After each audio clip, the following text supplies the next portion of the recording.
আল্লাহকে এতটাই বিশ্বাস করবেন, তিনি যদি কাঁটার মধ্য দিয়ে আপনাকে হাঁটান তাহলে মনে করবেন আপনাকে গোলাপের বাগানে নিয়ে যাচ্ছেন।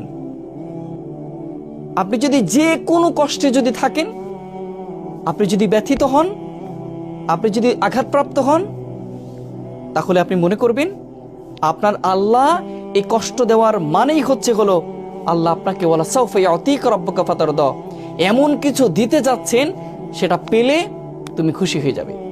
যত কষ্ট আছে, যত দুঃখ আছে, সব তুমি ভুলে যাবে। এমন জায়গা আল্লাহ নিতে চাচ্ছেন। সেজন্য আল্লাহর প্রতি আমাদের বিশ্বাস নাই, আমরা বিশ্বাস রাখতে পারি না। আমরা রাখতে পারি না যে আমার আল্লাহ আমার সমস্ত কষ্টগুলো মুছে দিবেন।